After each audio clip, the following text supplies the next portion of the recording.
इस वक्त की बड़ी खबर जम्मू कश्मीर से आ रही है। जम्मू कश्मीर के बारामूला में आतंकवादियों और सुरक्षा बल के बीच मुठभेड़ शुरू हो गई है। जानकारी मिल रही है कि गोलीबारी के बीच 2 से 3 आतंकवादियों को घेर लिया गया है। रिफत हमारे सहयोगी हमारे साथ फोन लाइन पर मौजूद हैं। रिफत, ताजा स्थिति क्या है? देखिए जिस तरीके से आपने कहा कि ये बारामूला का एरिया, ये पट्टन यडीपोरा गांव है, जहां पे सुरक्षा बलों को इन्फॉर्मेशन मिली थी कि वहां पे मिलिटेंट छुपे हैं। फौरन कोऑर्डिनेट सर्च ऑपरेशन लॉन्च किया गया पुलिस, सीआरपीएफ और आर्मी द्वारा। और अभी जो खबर आ रही है, बताया जा रहा है कि 2 से 3 मिलिटेंट वहां पे छुपे हो सकते हैं जिनको घेरा गया है। लेकिन जो इनिशियल फायरिंग हुई है उसमें आर्मी का एक ऑफिसर जो है वो इंजर्ड हुआ है और उसको आर्मी जो है बेस हॉस्पिटल शिफ्ट किया गया है इलाज के लिए। लेकिन मुठभेड़ अभी जारी है और अभी शायद मुठभेड़ में टाइम लग सकता है। लेकिन जिस तरीके से पहले साउथ कश्मीर में एनकाउंटर्स बहुत ज्यादा होते थे, लेकिन कुछ दिनों से ऐसा देखने को मिल रहा है कि नॉर्थ कश्मीर में अब एनकाउंटर्स हो रहे हैं और एक्टिविटी जो है मिलिटेंट्स की वो नॉर्थ कश्मीर में बढ़ गई है। तो एनकाउंटर जो है अभी लगातार जारी है। जसप्रीत, रिफत, आपके पास लौटेंगे हम। पिछले 10 दिन के भीतर चीन की सेना के साथ 3 बार टकराव के बीच बुधवार को सेना प्रमुख जनरल एमएम नरवणे ने लद्दाख में चुशूल इलाके में पहुंचे। इस बीच सेना प्रमुख ने सीमा के पास फॉरवर्ड इलाकों का दौरा किया। बताया गया कि जनरल नरवणे ने सीमा पर सुरक्षा के हालात और सेना की तैयारियों का जायजा लिया। सेना प्रमुख 2 दिन के लद्दाख दौरे पर हैं। चुशूल में ही भारतीय सेना ने 29 से 30 अगस्त को चीनी सेना को पीछे खदेड़ा था। फिलहाल इस इलाके में तनाव बरकरार है और भारतीय फौज पूरी तरह मुस्तैद है। चीन की एक सीमेंट फैक्ट्री ने अपनी खदानों में स्मार्ट माइनिंग की शुरुआत की। इस वजह से ड्रिलिंग मशीनों से लेकर ट्रकों तक को चलाने का काम सिर्फ रिमोट कंट्रोल से ही होने लगा। इस वजह से हनान प्रांत में इस फैक्ट्री की खदान में एक ट्रक का स्टीयरिंग व्हील अपने आप चलता नजर आया। लेकिन यह किसी हॉरर फिल्म का सीन नहीं, बल्कि 5G तकनीक का कमाल है। इस तरह वहां कई ट्रक बिना ड्राइवर के सरपट दौड़ते दिखे। खदान से कई फीट दूर एयर कंडीशन कमरे में बैठे एक कर्मचारी ने जैसे ही कंप्यूटर में स्टार्ट पर क्लिक किया, ट्रक चलने शुरू हो गए। 现在我是在这边远程操控这个运输车辆来运行轨迹，然后我这边控制启动。 और सिर्फ ट्रक ही नहीं, सामने आई एक तस्वीर में खुदाई करने वाली एक मशीन के अंदर भी ड्राइवर नजर नहीं आया। रिमोट कंट्रोल पर बैठे एक कर्मचारी के इशारे पर मशीन खुद ब खुद मलबा ट्रक में भरती दिखी। शिवसेना के सांसद संजय राउत पर अभिनेत्री कंगना रनौत ने एक ट्वीट के जरिए सबको चौंका दिया। कंगना ने अपने इस ट्वीट में संजय राउत पर धमकी देने का आरोप लगाया। उन्होंने ट्वीट में यह दावा किया कि संजय राउत ने उन्हें मुंबई न आने की धमकी दी है। संजय राउत पर गंभीर आरोप लगाते हुए कंगना ने अपने इस ट्वीट में यह भी लिखा कि उन्हें मुंबई पाकिस्तान के कब्जे वाले कश्मीर जैसा लग रहा है। हालांकि संजय राउत ने कंगना रनौत के सभी आरोपों को सिरे से खारिज कर दिया। कोणाला किती महत्त्व द्यायचं हे भान मीडियाने ठेवलं पाहिजे। कोणाकडे अशा प्रकारची जर काही माहिती असेल तर त्यांनी ट्विटरवरती वगैरे खेळत बसण्यापेक्षा असे खेळ सरकारकडे जावं। कंगना रनौत के इस बयान के बाद फिल्म जगत भी बटा हुआ दिखाई दिया। अभिनेत्री उर्मिला मातोंडकर ने कंगना रनौत पर ट्वीट करते हुए पलटवार किया। उर्मिला ने लिखा कि महाराष्ट्र भारत का सांस्कृतिक और बौद्धिक चेहरा है। महान शिवाजी महाराज की जमीन है। मुंबई ने लाखों लोगों का पेट भरा है और उन्हें नाम के साथ पहचान दी है। सिर्फ एहसान फरामोश ही उसकी तुलना पीओके से कर सकते हैं। बयान से बेहद निराश और हैरान हूं। आमची मुंबई, मुंबई मेरी जान, जय महाराष्ट्र। वहीं अभिनेता रितेश देशमुख ने भी ट्वीट करते हुए लिखा कि मुंबई हिंदुस्तान है। तो ये ट्वीट रितेश देशमुख ने किया है और उन्होंने लिखा कि मुंबई हिंदुस्तान है। कंगना रनौत ने जो ट्वीट किया था उसके बाद अब ये फिल्म स्टार्स की प्रतिक्रिया सामने आई है। मध्य प्रदेश के उज्जैन में मास्क नहीं पहनने पर हुई कार्रवाई के विरोध में वकीलों ने सड़क पर हंगामा कर दिया। कोरोना मरीजों की बढ़ती संख्या को देखते हुए प्रशासन की तरफ से शहर में मास्क चेकिंग अभियान चलाया गया। और इसी दौरान पुलिस ने महेंद्र सोलंकी नाम के एक वकील का मास्क नहीं पहनने पर चालान काट दिया, जिससे नाराज होकर उसने अपने साथियों के साथ मिलकर सड़क पर हंगामा शुरू कर दिया। वकीलों ने पुलिस और प्रशासन के खिलाफ नारेबाजी भी की। हंगामे की वजह से सड़क पर जैम जैसे हालात बन गए, जिसके बाद वहां मौजूद पुलिस वालों ने वकीलों को शांत कराने की कोशिश की, लेकिन लाख समझाने के बाद भी हंगामा कर रहे लोग नहीं माने। कुछ लोग तो पुलिस वालों के साथ बहस करते भी दिखे। इसके बाद वकीलों ने पुलिस पर पैसा उगाही के लिए जानबूझकर चालान काटने का आरोप लगा दिया। मास्क पहना हुआ था, फिर भी पुलिस अधिकारी ने उन्हें रोका और उनका चालान काटा। सड़क पर काफी देर तक वकीलों का हंगामा चलता रहा। हालांकि बाद में पुलिस ने समझा बुझाकर मामला शांत करा लिया। 29 अगस्त की रात लद्दाख में पेंगोंग झील के पास भारत और चीन के सैनिकों के बीच जो झड़प हुई उसमें चीन को काफी नुकसान पहुंचा। सूत्रों के मुताबिक 29 अगस्त की रात भारत के जवानों ने न केवल चीन के सैनिकों को पीछे खदेड़ा बल्कि चीनी सैनिकों को खदेड़ते हुए स्पांगुर घाटी में भारतीय सेना ने 4 किलोमीटर तक आगे तक भारतीय सेना घुस गई। ये वो इलाका है जिस पर कभी चीन का कब्जा हुआ करता था, लेकिन अब ये इलाका भारत के कब्जे में है। यानी उस रात हुई झड़प के बाद चीन की एक अहम पोस्ट पर भारत ने कब्जा कर लिया। We have earmarked forces for that, and we have conceptualized our strategies to deal with such threat scenarios emerging on both our borders. America से एक बार फिर अफ्रीकी मूल के एक अमेरिकी नागरिक के साथ पुलिस की ज्यादती का वीडियो सामने आया। दम घुटने की वजह से उस आदमी की मौत भी हो गई। हालांकि ये मामला 5 महीने पुराना है, लेकिन मरने वाले के परिवार ने उसके साथ हुई बर्बरता का वीडियो अब जारी किया। सामने आई तस्वीरों में वो आदमी बिना कपड़ों के सड़क पर नजर आया और पुलिस उसे देखते ही आक्रामक हो गई। Get on the ground. Put your hands behind your back. Police ने जैसा कहा आदमी ने वैसा ही किया। उसने घुटने टेक दिए, लेकिन पुलिस ने उसे हथकड़ी पहना दी और फिर कपड़े से उसका मुंह भी ढक दिया। अफ्रीकी मूल का वो अमेरिकी नागरिक सड़क पर लेट लेट कर मिन्नतें करता रहा, लेकिन पुलिस वालों ने उसकी एक नहीं सुनी। हालांकि इस दौरान उसने पुलिस को गालियां भी दी। इसके बाद जब वो विरोध पर उतर आया तो पुलिस कर्मियों ने उसे जमीन पर धकेल दिया और उसके ऊपर चढ़ ही गए। इस घटना के दौरान लगातार हल्की बर्फबारी होती रही, लेकिन पुलिस ने गीली सड़क पर उस आदमी को नंगे बदन लिटाए रखा। इसके बाद एक पुलिसकर्मी ने उससे कुछ पूछा भी, लेकिन उसने कोई जवाब नहीं दिया। और पुलिस की ज्यादती का यह वीडियो सामने आते ही लोग आग बबूला हो गए। पिछला बवाल थमा भी नहीं कि अब न्यूयॉर्क में प्रदर्शन शुरू हो गए। लोग तख्तियां लेकर वहां रॉचेस्टर शहर में पुलिस मुख्यालय का घेराव करने पहुंच गए। ये वही शहर है जहां अफ्रीकी मूल के इस अमेरिकी नागरिक के साथ पुलिस ने बर्बरता की। लोगों को आगे बढ़ने से रोकने के लिए पुलिसकर्मी उनके सामने तनकर खड़े नजर आए, लेकिन प्रदर्शनकारी पीछे नहीं हटे। आरोपी पुलिस वालों पर कार्रवाई की मांग पर वो नारेबाजी करने लगे। कुछ तो पुलिस के सामने लाउडस्पीकर पर नारे लगाते नजर आए। नेपाल के ललितपुर में जबरन रथ यात्रा निकालने पर लोगों और पुलिस के बीच जमकर झड़प हुई। वहां हर साल 1 महीने तक चलने वाली इस रथ यात्रा पर कोरोना की वजह से रोक लगा दी गई। इसके बाद भी हजारों लोग इसमें शामिल होने के लिए सड़क पर उतर आए। जिनकी पुलिस के साथ खूब झड़प हुई, वहां पहुंची पुलिस ने जब भीड़ को रोकने की कोशिश की तो लोगों ने उन पर पथराव शुरू कर दिया, जिसके जवाब में पुलिस ने आंसू गैस के गोले छोड़े। कुछ पलों के लिए भीड़ और पुलिस आमने सामने तक आ गई। इससे पहले हजारों लोग गाजे बाजे के साथ सड़क पर रथ को खींचते दिखाई दिए। जबरन रथ यात्रा निकाल रहे इन लोगों को जब पुलिस ने रोकना चाहा तो वो बेकाबू हो गए। हालांकि पुलिस ने बल प्रयोग कर उन्हें पीछे खदेड़ दिया और हालात काबू में कर लिए। लोग दोबारा रथ के नजदीक न पहुंचे, इसके लिए पुलिस रथ को घेर कर खड़ी हो गई। इस समय की सबसे बड़ी खबर मुंबई से आ रही है। एनसीबी यानी नारकोटिक्स कंट्रोल ब्यूरो की टीम सर्च ऑपरेशन कर रही है। एनसीबी की टीम ड्रग्स कनेक्शन के सिलसिले में रिया के घर पहुंची है, जिसमें एक महिला अधिकारी भी है। रिया के भाई शोविक चक्रवर्ती और ड्रग्स डीलर बासित के रिश्तों की जानकारी सामने आने के बाद ये कार्रवाई हो रही है। माना यह जा रहा है कि एनसीबी की टीम सबूतों की तलाश में रिया के घर पहुंची है। रिया और शोविक के बीच भी ड्रग्स की एक चैट सामने आई थी। इसके अलावा सुशांत के घर के मैनेजर सैमुअल मिरांडा के घर पर भी एनसीबी ने छापेमारी की है। एनसीबी को मिरांडा के खिलाफ भी ड्रग्स सप्लायरों से जुड़े होने के सबूत मिले हैं। न्यूज 18 इंडिया पर एक्सक्लूसिव तस्वीरें इस वक्त आप देख सकते हैं। रिया के घर पर पहुंची है एनसीबी की टीम। सुबह से ही न्यूज 18 इंडिया आपको पल पल की अपडेट दे रहा है। आज की सबसे बड़ी खबर सुशांत मर्डर मिस्ट्री से जुड़ी हुई ड्रग्स कनेक्शन इसमें सामने आया था और अब रिया के परिवार पर एनसीबी का शिकंजा पूरी तरीके से कस चुका है। ये रिया के घर के बाहर की तस्वीरें आप देख सकते हैं, जिसके अंदर एनसीबी के अधिकारी मौजूद है, दस्तावेज खंगाल रहे हैं। और हमारे सहयोगी ने कुछ देर पहले बताया था कि चक्रवर्ती परिवार इस सर्च ऑपरेशन में सहयोग कर रहा है।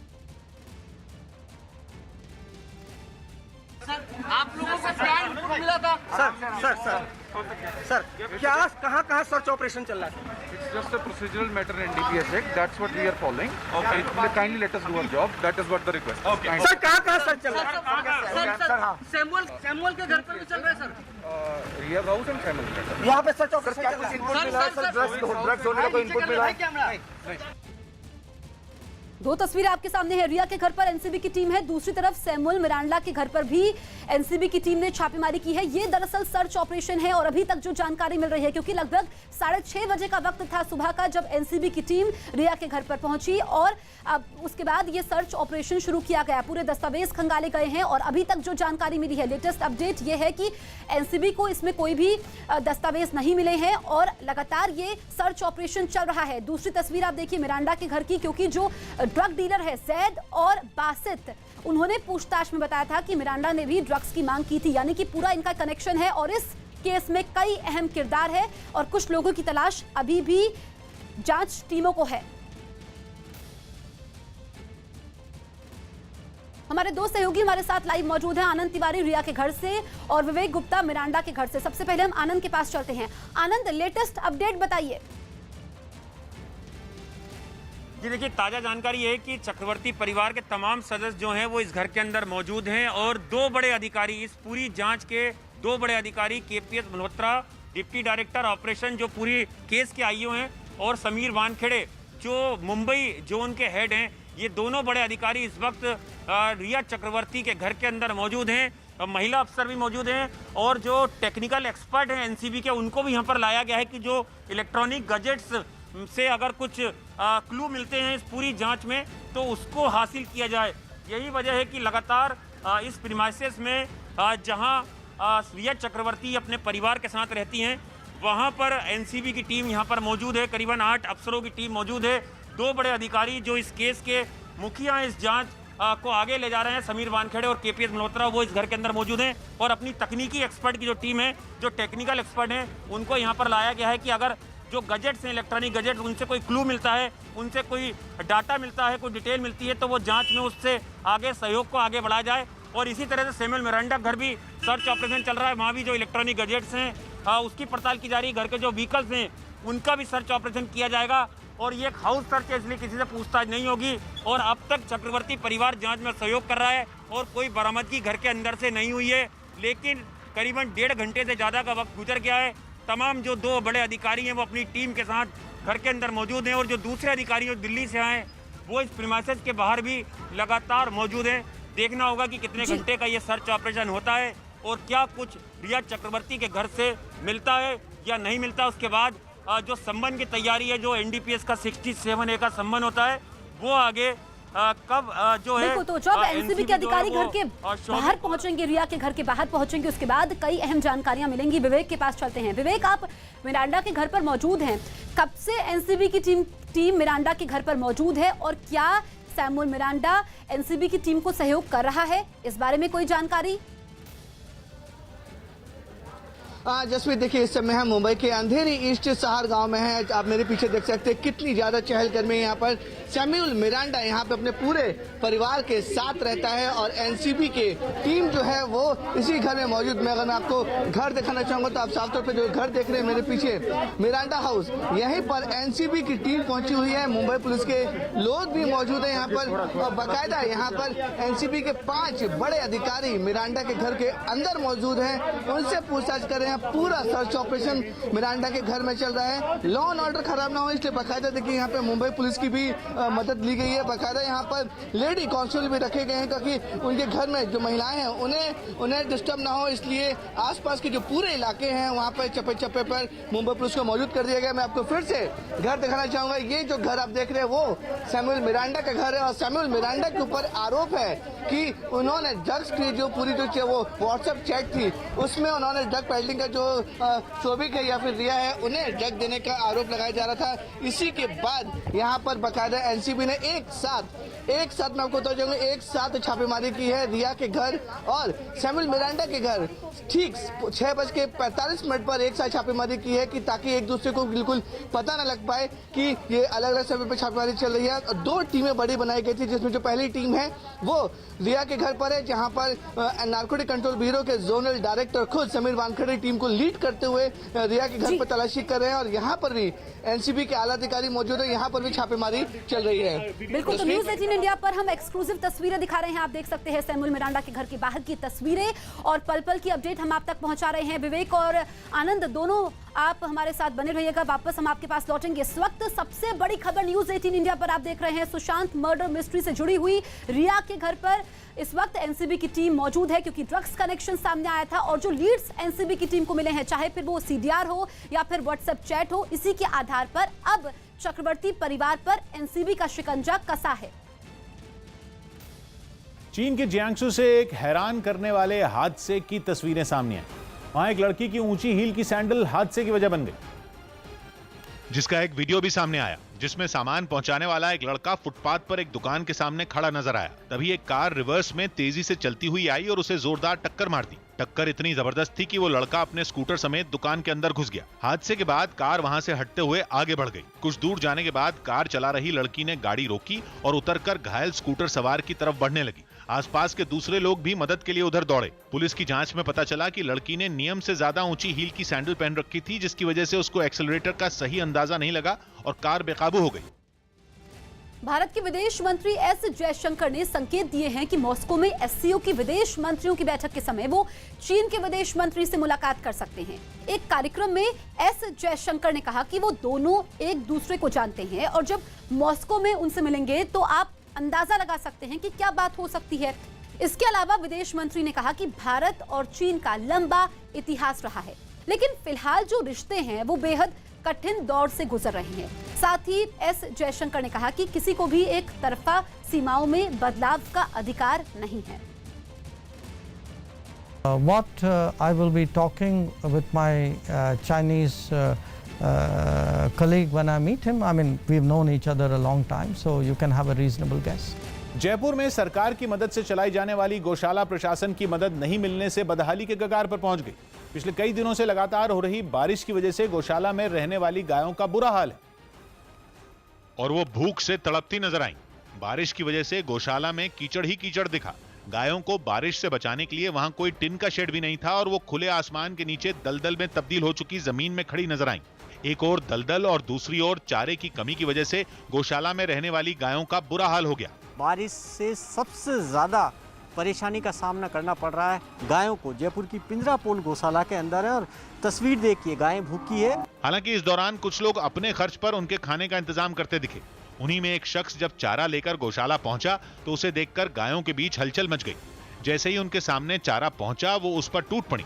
जयपुर में सरकार की मदद से चलाई जाने वाली इस गौशाला में करीब 2500 गायें हैं और गौशाला के लोगों को सरकारी मदद का इंतजार है। दादा वगैरह बहुत कम आ रहे हैं जी, और गवर्नमेंट से सब्सिडी वगैरह जो मिलती है वो रिलीज नहीं हुई मार्च के बाद। कुछ दिन पहले ही गहलोत सरकार ने गौशालाओं की देखरेख के लिए दी जाने वाली राशि का इस्तेमाल दूसरे कामों में करने से जुड़ा एक बिल पास किया था, जिसका गौशाला चलाने वालों ने विरोध किया था। खबर है कि दिल्ली में अगले हफ्ते बार खुल जाएंगे। सूत्रों के मुताबिक दिल्ली में 9 सितंबर से बार खुल जाएंगे। केजरीवाल सरकार के प्रस्ताव पर उपराज्यपाल अनिल बैजल ने मंजूरी दे दी, यानी अब राजधानी के बार और होटलों में लोगों को शराब परोसी जा सकेगी। महाराष्ट्र के जलगांव में कुछ लोगों ने एक मरीज को ठेले पर रखकर उसे अस्पताल पहुंचाया। इन लोगों ने आरोप लगाया कि बार-बार फोन करने के बाद भी एम्बुलेंस नहीं भेजी गई।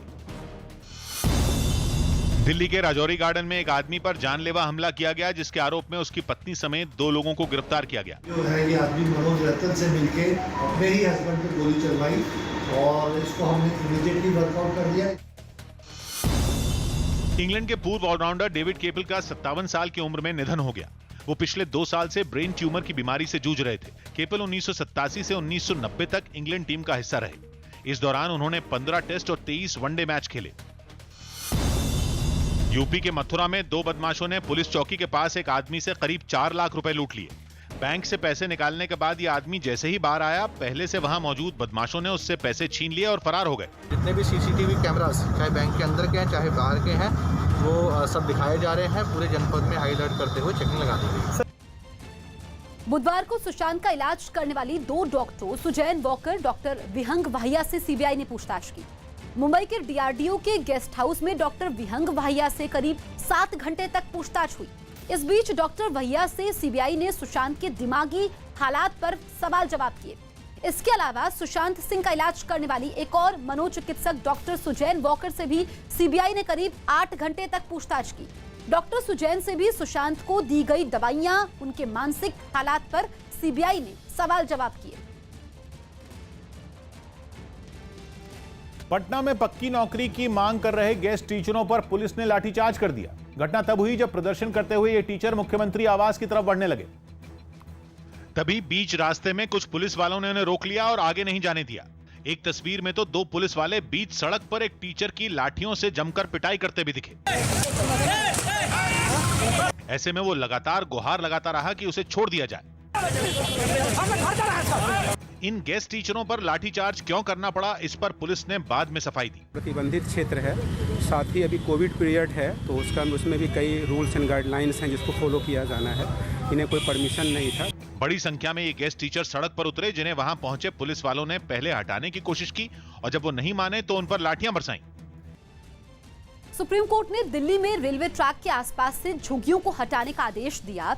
एक हलफनामे पर सुनवाई करते हुए कोर्ट ने 3 महीने के अंदर रेल की पटरियों के पास मौजूद सभी झुग्गियों को हटाने का फैसला सुनाया। दिल्ली में 140 किलोमीटर लंबे रेलवे ट्रैक के किनारे मौजूद 48,000 झुग्गियां हैं। अदालत ने यह भी कहा कि रेलवे लाइन के आसपास अतिक्रमण हटाने में किसी तरह का राजनीतिक दखल बर्दाश्त नहीं किया जाएगा। इसके अलावा सुप्रीम कोर्ट ने दूसरी अदालतों को रेलवे ट्रैक के आसपास से झुग्गियों को हटाने पर स्टे नहीं देने का निर्देश दिया। ये फैसला रेल मंत्रालय की तरफ से दिए गए एक हलफनामे पर सुनाया गया, जिसमें दिल्ली एनसीआर में पटरियों के आसपास भारी तादाद में प्लास्टिक कूड़ा जमा होने की बात कही गई थी और इसकी वजह पटरियों के किनारे गैर कानूनी तौर पर बनी झुग्गियों को बताया गया था। मध्य प्रदेश की सीमा से लगने वाले राजस्थान के कई जिलों में बाढ़ जैसे भयानक हालात बनने से लोगों की मुश्किलें बढ़ गईं। झालावाड़ में तो मध्य प्रदेश से छोड़े गए पानी की वजह से कई नदियां और बांधों ने खतरनाक रूप ले लिया, जिसकी वजह से कई गांवों का संपर्क भी टूट गया। एक रिहायशी इलाके से सामने आए वीडियो में सड़कों पर सैलाब बहता दिखा। घुटनों से ऊपर तक पानी में लोगों के लिए चलना भी मुश्किल हो गया। वहां से सामने आई एक तस्वीर में एक तबेला बाढ़ की चपेट में नजर आया। खूंटे से बंधी एक भैंस भी सैलाब के बीच फंसी दिखी। पानी के वार ने लोगों को इस कदर बेबस कर दिया कि वो अपने घरों की छतों पर रहने के लिए मजबूर हो गए। बाढ़ से घिरे एक मकान की भी तस्वीरें सामने आई, जिनमें कई चीजें पानी में तैरती हुई दिखी। वहां के एक स्कूल का भी वीडियो सामने आया, जिसमें चारों तरफ पानी भरा नजर आया। मध्य प्रदेश के नीमच, मंदसौर और आगर मालवा समेत कई जिलों में भारी बारिश की वजह से राजस्थान की नदियों ने खतरनाक रूप ले लिया। झालावाड़ के काली सिंध बांध से तो 45,000 क्यूसेक पानी छोड़ा गया। ऊपर से मौसम विभाग ने राजस्थान के कई जिलों में भारी बारिश की चेतावनी जारी कर दी, जिससे राजस्थान में लोगों की मुश्किलें काफी बढ़ सकती हैं, क्योंकि मौसम विभाग ने बूंदी, चित्तौड़गढ़, डूंगरपुर, राजसमंद, टोंक, उदयपुर, जोधपुर, पाली और नागौर जिले में बारिश का अनुमान लगाया। इनमें कुछ जिले मध्य प्रदेश और कुछ जिले गुजरात की सीमा से लगे हुए हैं, जहां पहले से भारी बारिश का सितम जारी है। ऐसे में आशंका जताई जा रही है कि अगर इन जिलों में भारी बारिश का दौर लंबा चला तो हालात काफी बिगड़ सकते हैं। सुशांत की मौत वाले दिन 14 जून को सुशांत के कमरे का ताला तोड़ने के लिए रफीक नाम के एक शख्स को बुलाया गया था। रफीक चाबी बनाने का काम करते हैं। रफीक के मुताबिक उन्हें सिद्धार्थ पिठानी ने दोपहर करीब 1 बजे बुलाया था। हालांकि ताला जब नहीं खुला तो उसे तोड़ना पड़ा, लेकिन रफीक का कहना है कि उन्हें कमरे के भीतर दिखाने की इजाजत नहीं दी गई और तुरंत घर से बाहर भेज दिया गया था। हमारे साथ इस समय वो शख्स मौजूद हैं जो सुशांत के घर गए थे, जिन्हें बुलाया गया था। जब आपने दरवाज़ा खोला, क्या हुआ था? अंदर कुछ नहीं देखा? नहीं, अंदर तो कुछ देखने ही नहीं दिया ना उन लोग ने मुझे। जैसे ही मैंने दरवाज़ा हल्का सा खोला तो वो बोले कि आपका टूल्स लो और आप जाओ। फिर मैं अपना टूल्स लेके मैं चला गया घर पे। फिर मैं ऊपर गया 6 वाले पे। ऊपर जाने के बाद मैं देखा तो बहुत सारे पुलिस वाले थे और एक सुशांत सिंह राजपूत का फोटो लगा हुआ था और उनकी बहन जो है मितू सिंह, अभी मुझे नाम पता चला, लेकिन पहले तो नाम भी नहीं पता चला था उनका कौन है। बातचीत कर रहे थे वहाँ पे, तो पुलिस वालों ने मुझे बताया कि ये ऐसा ऐसा कुछ अंदर हो गया है। सुशांत सिंह राजपूत अंदर कमरे में थे।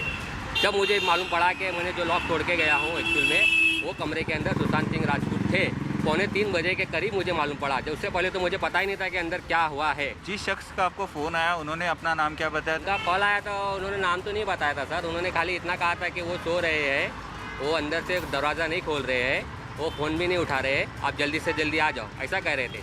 लेकिन अभी मुझे मीडिया के थ्रू उनका नाम पता चल रहा है, क्योंकि उन्होंने अपने व्हाट्सएप प्रोफाइल फ़ोटो में जो अपना फ़ोटो रखे थे ना, और अभी नाम आ रहा है उनका सिद्धार्थ पिठानी। तो मैंने गूगल पे सर्च किया तो उनका नाम सिद्धार्थ पिठानी है, जिन्होंने मुझे कॉल किया था।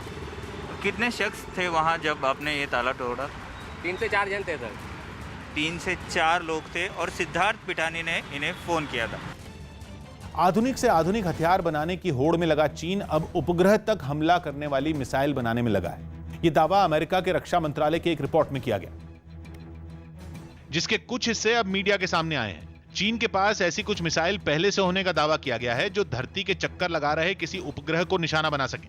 चीन ने कभी इस तरह की कोई मिसाइल होने की बात कबूल नहीं की है, लेकिन दावा यह है कि चीन ने 2007 में ऐसी एक मिसाइल का परीक्षण किया था। मिसाइल ने परीक्षण के दौरान मौसम का हाल बताने वाले चीन के ही एक उपग्रह को नष्ट कर दिया था, लेकिन चीन की वो मिसाइल दूर मौजूद उपग्रह तक नहीं पहुंच सकती। अमेरिकी रिपोर्ट के मुताबिक चीन अब ऐसी मिसाइल बनाने पर काम कर रहा है जो धरती के चक्कर लगा रहे किसी भी उपग्रह को नष्ट कर सकती हो, यानी चाहे किसी देश का लोकेशन बताने वाला उपग्रह हो या तस्वीरें लेने वाला या फिर मौसम का हाल बताने वाला, चीन की पहुंच से कुछ भी बाहर नहीं होगा। लोन मॉरेटोरियम से जुड़ी याचिका पर सुनवाई के समय सुप्रीम कोर्ट ने एक अहम आदेश दिया। कोर्ट के इस आदेश से उन लोगों को राहत मिलेगी जो लोन की ईएमआई नहीं भर पा रहे हैं। सुप्रीम कोर्ट ने आदेश दिया कि ऐसे व्यक्तियों या फिर संस्थाओं को 2 महीने तक एनपीए यानी नॉन परफॉर्मिंग एसेट में शामिल नहीं किया जाएगा। लोन की किश्त ना चुका पाने वालों पर इस तरह की कार्रवाई होते ही भविष्य में लोन मिलना मुश्किल हो जाता है और बैंक कर्ज की वसूली की प्रक्रिया शुरू कर सकते हैं। सुप्रीम कोर्ट में सुनवाई के समय अभी इस बात पर फैसला नहीं हुआ है कि मॉरेटोरियम का फायदा उठाने वालों को चक्रवृद्धि ब्याज देना पड़ेगा या फिर नहीं। कोर्ट में दी गई याचिका में दावा किया गया था कि मॉरेटोरियम का विकल्प चुनने वालों पर चक्रवृद्धि ब्याज की वजह से बोझ बढ़ने वाला है।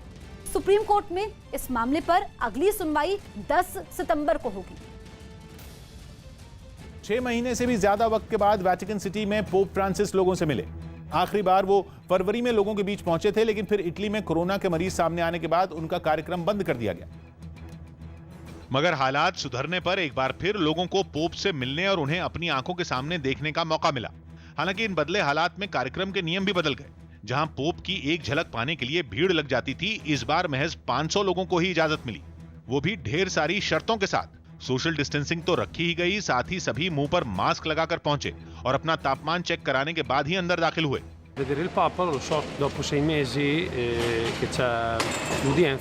जैसे ही पोप कार्यक्रम में पहुंचे तो लोगों ने तालियां बजाकर उनका स्वागत किया। पोप फ्रांसिस ने मास्क तो नहीं लगाया, लेकिन कोरोना वायरस के खतरे की वजह से न तो उन्होंने लोगों से हाथ मिलाया और न ही उनके करीब गए, जबकि इससे पहले वो हमेशा लोगों से मिलते जुलते थे। Faccia a faccia, non schermo a schermo, faccia a faccia. Questo è bello. अपनी सभा में पोप ने लोगों को कोरोना से मिलकर लड़ने का संदेश दिया और पिछले महीने लेबनान में हुए धमाके पर शोक भी जताया। दिल्ली में बीजेपी ने उपराज्यपाल से रामलीला की इजाजत मांगी। दिल्ली बीजेपी अध्यक्ष आदेश गुप्ता और पार्टी के दूसरे नेताओं ने उपराज्यपाल अनिल बैजल से मुलाकात की। इस दौरान उन्होंने राजधानी में रामलीला की इजाजत देने की मांग की। साथ ही इन नेताओं ने कोरोना के नियमों का भी ध्यान रखने का भरोसा दिया। हमने उपराज्यपाल जी के सामने निवेदन किया है, एसओपी के साथ सीमित संख्या में रामलीलाएं हों। लद्दाख में एलएसी पर चीन से तनाव के बीच सेना प्रमुख मनोज मुकुंद नरवणे 2 दिन के लद्दाख दौरे पर पहुंच गए। वहां उन्होंने सुरक्षा और ऑपरेशन की तैयारियों की जानकारी ली। पाकिस्तान में पंजाब प्रांत के ऐतिहासिक गुरुद्वारा साहिब की इमारत को पुलिस थाने में तब्दील कर दिया गया। इस बात से नाराज सिख समुदाय ने भारत में अपनी नाराजगी जताई और केंद्र सरकार से इस मामले में दखल देने की मांग की, ताकि पाकिस्तान के सामने ये मामला उठाया जा सके। पंजाब में कोरोना की रोकथाम के लिए लोगों तक ऑक्सीमीटर पहुंचाने के केजरीवाल के ऐलान पर सियासत तेज हो गई। अरविंद केजरीवाल ने एक वीडियो जारी कर पंजाब के गांव-गांव में लोगों का ऑक्सीजन लेवल मापने के लिए ऑक्सीमीटर पहुंचाने का ऐलान किया। तो लोगों की ऑक्सीजन चेक करेंगे, अगर किसी की ऑक्सीजन कम होगी तो उसको फिर अस्पताल पहुंचाने के लिए मदद करेंगे। ऑक्सीमीटर बांटने के केजरीवाल के ऐलान पर कांग्रेस भड़क गई और उनके इस कदम को नाटक बताया। बंद करो केजरीवाल साहब, पंजाब सरकार अपना काम कर रही है, अपना दिल्ली संभालो। केंद्रीय स्वास्थ्य मंत्रालय ने दिल्ली में कोरोना के मरीजों की संख्या फिर बढ़ने पर चिंता जताई। मंत्रालय ने कोरोना के खतरे से बचाव के लिए दिल्ली सरकार को कुछ दिशा निर्देश भी दिए। इतना ही नहीं, मंत्रालय ने इस मामले में केजरीवाल सरकार के साथ मिलकर काम करने का भरोसा दिया। साथ ही गृह मंत्रालय ने भी राजधानी में कोरोना के मामलों से निपटने के लिए फिर टीम बना दी। भारत सरकार के गृह मंत्रालय के नेतृत्व में फिर से दिल्ली सरकार के साथ एक्टिव एंगेजमेंट करके हम कदम उठा रहे हैं। पीएम नरेंद्र मोदी ने अमेरिका और भारत के रणनीतिक और साझेदारी फोरम USISPF के तीसरे सम्मेलन को संबोधित किया। वीडियो कॉन्फ्रेंसिंग के जरिए किए गए संबोधन में उन्होंने भारत की कोरोना के खिलाफ जंग में की गई पहल के बारे में बातचीत की। India was among the first to advocate the use of masks and face covering. We are also among the earliest to create public awareness campaigns about social distancing. Gujarat BJP के नए अध्यक्ष CR पाटिल की रैलियों पर विवाद बढ़ गया क्योंकि उनमें कोरोना से बचने के लिए बनाए गए नियम टूटते दिखे। वो इन दिनों राज्यों में होने वाले उपचुनाव की तैयारियों में जुटे हैं, जिसके लिए उन्होंने अलग अलग जिलों की यात्रा की। लेकिन इस दौरान कोरोना से बचाव के लिए बने नियम तार-तार हो गए। बनासकांठा के अंबाजी मंदिर से शुरू हुए उनके रोड शो में तो उनके समर्थकों की भीड़ उमड़ पड़ी। CR पाटिल खुली गाड़ी में सवार होकर निकले, जिसके साथ लोगों की भीड़ चलती दिखी। इन लोगों में बहुत सारे स्थानीय कलाकार भी थे जो ढोल बजाते और नाचते हुए आगे बढ़ते रहे। रोड शो में शामिल इन लोगों को देखकर एक बार भी ऐसा नहीं लगा कि देश इस समय किसी खतरनाक वायरस से लड़ रहा है, क्योंकि उनके बीच 2 गज की दूरी तो दूर दूर तक नजर नहीं आई। बहुत सारे लोग ऐसे भी दिखे जिन्होंने भीड़ के बीच चलते हुए मास्क लगाना जरूरी नहीं समझा। एक शख्स ने तो आगे बढ़कर CR पाटिल से हाथ भी मिला लिया और बिल्कुल नजदीक आकर उनके कानों में कुछ कहा। यही वजह रही कि कांग्रेस ने इस मुद्दे पर बीजेपी को घेरने का मौका हाथ से जाने नहीं दिया। गुजरात ની અંદર સૌરાષ્ટ્રની અંદર CR પાટીલ ઈચ્છા પડે એમ રેલી કરે। મને એવું લાગે છે કે હવે સામાન્ય જનતા માટે ભાજપનો ખેસ પાસ બની ગયું છે, પાસ। बनासकांठा के अलावा CR पाटिल कई और जिलों में भी रोड शो करने वाले हैं। पूर्वी लद्दाख में चल रहे टकराव और 3 बार भारतीय सेना के हाथों मुंह की खाने के बाद चीन ने ग्लोबल टाइम्स के जरिए एक बार फिर भारत को गीदड़ भभकी देने की कोशिश की है। ग्लोबल टाइम्स ने ट्वीट करते हुए लिखा कि भारतीय सेना की सीमा पर चीनी बेहद आक्रामक दिखाई दे रही है। ये कार्रवाई भारतीय सेना की। इसके साथ ही चीन के विशेषज्ञों ने गीदड़ भभकी भरे लहजे में लिखा कि भारत की नीति बनाने वाले चीन को कमजोर आंक रहे हैं, लेकिन चीन अपनी सीमाओं की रक्षा करने में सक्षम है। ग्रीस से जंग की तैयारी में जुटे तुर्की ने अब कुर्द लड़ाकों के खिलाफ युद्ध छेड़ दिया। तुर्की के सुरक्षा बल ने मार्दिन प्रांत में कुर्द लड़ाकों के खिलाफ जबरदस्त अभियान चलाया, जिसमें जमीनी हमलों के साथ ताबड़तोड़ हवाई हमले भी किए गए। अभियान में शामिल जवान पहाड़ों के बीच बने कुर्द लड़ाकों के ठिकानों को तबाह करते नजर आए। कई लड़ाकू हेलीकॉप्टर भी उनके ठिकानों पर बम बरसाते दिखाई दिए। इस कार्रवाई में वहां से भारी मात्रा में गोला बारूद भी बरामद किया गया, जिनमें खतरनाक हथियार भी शामिल हैं। इस खास ऑपरेशन में कई लड़ाकों ने तुर्की के सुरक्षा बल के सामने आत्मसमर्पण भी किया। ये कुर्द लड़ाके वहां पिछले 30 साल से अलग कुर्दिस्तान की लड़ाई लड़ रहे हैं, लेकिन वहां की सरकार इन्हें आतंकी मानती है। सरकार और कुर्दिस्तान वर्कर्स पार्टी के बीच जारी इस जंग में अब तक हजारों लोग अपनी जान गंवा चुके हैं। खबरें हैं कि लद्दाख में LAC पर चीन से जारी तनाव के बीच भारतीय सेना ने अपनी तैनाती में बदलाव किया है। सूत्रों के मुताबिक भारतीय फौज ने पूर्वी लद्दाख की कई चोटियों पर अपनी नई पोस्ट बनाई है ताकि चीन को मुंहतोड़ जवाब दिया जा सके। साथ ही स्पांगुर गैप के पास मगर हिल और गुरुंग हिल पर भारतीय सैनिकों ने कब्जा कर वहां तैनाती कर ली है। इतना ही नहीं, पैंगोंग के दक्षिण किनारे से लेकर रेजांग ला तक हर पहाड़ी पर भारतीय सैनिकों का कब्जा है। माना यह जा रहा है कि बर्फबारी से पहले LAC पर तनाव अपने चरम पर पहुंच सकता है, क्योंकि चीन की ओर से कई नए मोर्चों को खोलने की आशंका भी जताई जा रही है। उत्तरी अमेरिकी देश मेक्सिको की नौसेना ने एक नाव से करीब 3 टन कोकेन बरामद की। समंदर में गश्त लगाते वक्त जवानों की नजर तेजी से दौड़ती इस नाव पर पड़ी, जिसके बाद उन्हें शक हुआ और वहां किंटाना रू राज्य में नौसेना का एक हेलीकॉप्टर समंदर में भागती इस नाव का पीछा करता नजर आया। नौसेना के रडार पर आते ही उसने अपनी स्पीड और बढ़ा दी, लेकिन तब भी वो बचकर निकल नहीं पाई। हेलीकॉप्टर ने नाव को घेर लिया और फिर जवान एक रस्सी से उस पर उतरते दिखे। बताया गया कि कोकेन 74 पैकेटों में इस नाव में छिपाई गई थी। इस ऑपरेशन में नौसेना ने 3 लोगों को गिरफ्तार भी किया। बंगाल में परीक्षा कराने पर राजनीति शुरू हो गई। बंगाल में परीक्षा कराने पर सियासी घमासान छिड़ गया। UGC के दिशा निर्देशों के मुताबिक सभी विश्वविद्यालयों को सितंबर में आखिरी साल की परीक्षा करानी है, लेकिन कोलकाता विश्वविद्यालय ने अक्टूबर में परीक्षा कराने की घोषणा कर दी है। यही नहीं, मुख्यमंत्री ममता बनर्जी ने 2 टूक कहा कि सितंबर में परीक्षा नहीं होगी। तब एटुकु आमि बोलते पारी सेप्टेम्बर मासे परीक्षा होबे ना। जिसके बाद बीजेपी ने ममता सरकार के रुख पर सवाल उठा दिया। दुर्भाग्यपूर्ण बात है कि बच्चों के भविष्य को लेकर के खिलवाड़ किया जा रहा है। मध्य प्रदेश के बालाघाट और मंडला में सरकारी राशन दुकानों पर घटिया चावल बांटने की न्यूज 18 की खबर का असर हुआ। खबर दिखाने के बाद राज्य सरकार ने बालाघाट के नागरिक आपूर्ति निगम के प्रबंधक को निलंबित कर दिया, जबकि 2 कर्मचारियों को बर्खास्त कर दिया गया।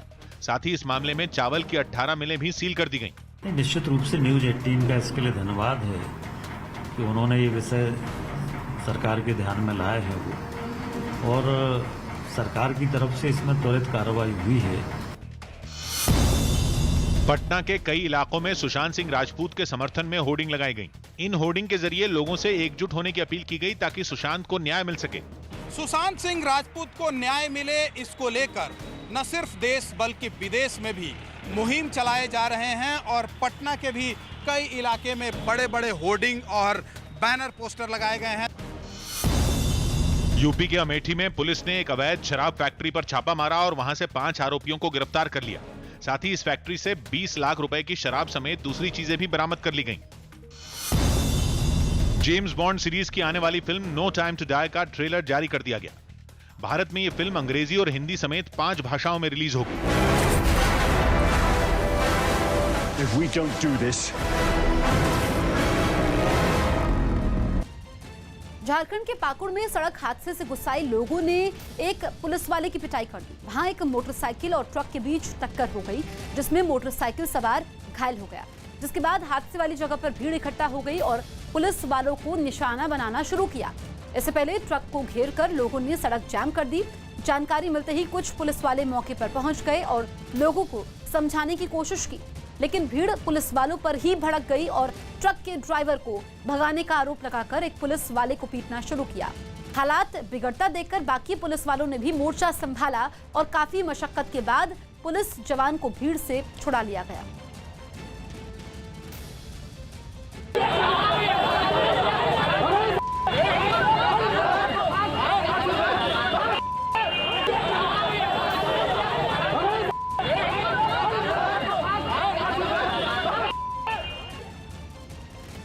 दिल्ली में ट्रैफिक पुलिस के चालान से टैक्सी चलाने वाले लोग परेशान हैं। पिछले कुछ समय से ट्रैफिक पुलिस की सख्ती से इन टैक्सी वालों की मुश्किलें बढ़ गईं।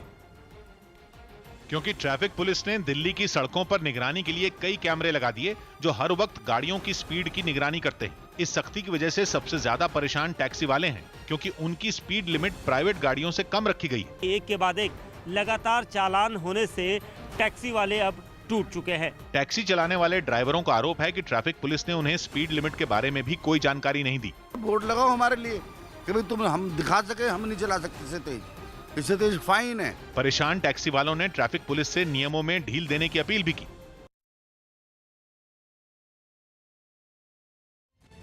भड़काऊ भाषण मामले में भेदभाव के आरोपों के बीच फेसबुक ने बड़ी कार्रवाई की। जानकारी के मुताबिक तेलंगाना से बीजेपी के एकमात्र विधायक टी राजा सिंह के नाम पर चलाए जा रहे फेसबुक अकाउंट को बंद किया गया।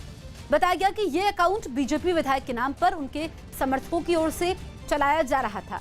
हालांकि बीजेपी विधायक ने इस बात से साफ इनकार कर दिया और इस कार्रवाई को बीजेपी को बदनाम करने की साजिश बताया। साथ ही उन्होंने कांग्रेस और AIMIM के फेसबुक पेज को बैन करने की मांग भी की। चीन के साथ चल रहे सीमा विवाद के बीच लद्दाख के दूर दराज के इलाकों में छात्रों को पढ़ाने के लिए वहां का प्रशासन जी जान से जुटा है।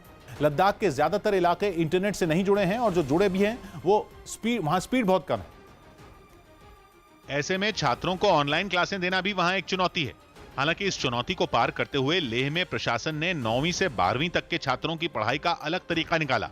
वहां हर रोज अलग अलग विषयों के टीचर बोर्ड पर पढ़ाते हैं और उनके लेक्चर कैमरों में रिकॉर्ड किए जाते हैं। फिर दूर दराज के इलाकों में पेन ड्राइव के जरिए छात्रों तक पढ़ाई की रिकॉर्डिंग भेजी जाती है। टीचर लोग यहाँ पे आके पेन ड्राइव पे लेके फिर बच्चों को हो सके फोन करके या कुछ भी करके बच्चों को भेज दे सर। यहाँ जिन क्लासों की रिकॉर्डिंग होती है उनका टेलीकास्ट रोज सुबह दूरदर्शन के चैनल DD कशीर पर भी होता है। लेकिन जिन इलाकों में टेलीविजन भी नहीं है वहां के छात्रों तक पेन ड्राइव पहुंचाई जाती है। हमारी कोशिश है कि कोई भी जो कॉर्नर है हमारे डिस्ट्रिक्ट का, लद्दाख का, वो रहना जाए, बच्चे बिना एजुकेशन के रहना चाहिए। बताया गया कि इस तरीके से पूरे लद्दाख में 350 से ज्यादा स्कूलों के करीब 20,000 छात्रों को फायदा हो रहा है और कोरोना संकट में उनकी पढ़ाई लगातार जारी है। लखनऊ में प्रॉपर्टी डीलर दुर्गेश यादव की हत्या से पहले का एक वीडियो सामने आया जिसमें साफ दिखा कि हत्या से पहले उसकी जमकर पिटाई की गई। बताया गया कि दुर्गेश यादव एक हिस्ट्री शीटर था जिसकी 2 दिन पहले पैसों के लेन देन के विवाद में गोली मारकर हत्या कर दी गई थी और दावा किया गया कि इस वारदात से पहले उसकी बेरहमी से पिटाई की गई। सामने आए एक वीडियो में कुछ लोग दुर्गेश के कपड़े उतारकर उसे पीटते दिखाई दिए। कोई उसका गला दबाता तो कोई उसके बाल पकड़कर खींचता दिखा। मारपीट करने वालों में एक महिला भी शामिल रही जो उससे बार बार पैसों के लेन देन का जिक्र करती नजर आई, जिस पर दुर्गेश उन लोगों से खुद को गोली मारने की बात कहता दिखा। गोली मार दो, गोली मार दो। इस मारपीट में दुर्गेश बुरी तरह घायल हो गया, लेकिन वो लोग उस पर थप्पड़, लात, घूंसे और चप्पल बरसाते रहे। काफी मारपीट के बाद जब दुर्गेश की हालत बिगड़ने लगी तो उन्होंने उसे सोफे पर बिठाया और फिर से पैसों की बात करने लगे। आरोप है कि इसी मारपीट के बाद दुर्गेश को गोली मारी गई और इलाज के समय उसकी मौत हो गई। दक्षिण अमेरिकी देश चिली में कोरोना वायरस की वजह से पिछले 6 महीनों से बंद रेस्टोरेंट खोल दिए गए। बिगड़ती अर्थव्यवस्था को पटरी पर लाने के लिए सरकार की तरफ से यह फैसला लिया गया और महीनों से बंद पड़े रेस्टोरेंट खोल दिए गए। रेस्टोरेंट खुलते ही वहां लोगों के पहुंचने का सिलसिला शुरू हो गया। राजधानी सैंटियागो से जो तस्वीरें सामने आईं, उनमें लोगों के आने से शहर के अलग अलग रेस्टोरेंट गुलजार दिखे। शहर के एक रेस्टोरेंट में कुछ लोग परिवार के साथ पहुंचे और वहां खाने पीने का स्वाद लिया। इसी तरह कुछ लोग दोस्तों के साथ बैठकर बातचीत करते दिखाई दिए। कोरोना की वजह से रेस्टोरेंट में पहले जैसी भीड़ तो नहीं दिखी, लेकिन लोगों के आने से रेस्टोरेंट की रौनक एक बार फिर से लौटती नजर आई। शहर के एक दूसरे रेस्टोरेंट से जो तस्वीर सामने आई, उसमें एक महिला कर्मचारी लोगों के बैठने के लिए लगाई गई टेबल को सैनिटाइज करती दिखी। इसके बाद उसने एक मशीन की मदद से टेबल पर वायरस है या नहीं, इसकी भी जांच की। रेस्टोरेंट आने वाले लोगों को कोरोना से बचाने के लिए वहां काम करने वाले कर्मचारियों को मुंह पर मास्क और फेस शील्ड लगाकर लोगों को खाना परोसते देखा गया। श्रीलंका में समंदर में तेल से लदे एक जहाज में आग लग गई। बताया गया कि ये आग जहाज के एक बॉयलर में लगी, जिसके बाद जहाज से काला धुआं उठता दिखाई दिया जो काफी दूर से ही नजर आ रहा था। खबर लगते ही बचाव दल की एक टीम एक नाव से समंदर में पहुंची और रेस्क्यू ऑपरेशन शुरू कर दिया। इस हादसे में जहाज में काम करने वाला एक इंजीनियर घायल हो गया, जिसे स्ट्रेचर पर लिटाकर एक नाव से किनारे तक पहुंचाया गया। हादसे के वक्त जहाज में 23 लोग सवार थे, जिनमें एक यात्री लापता बताया जा रहा है, जिसकी तलाश तेज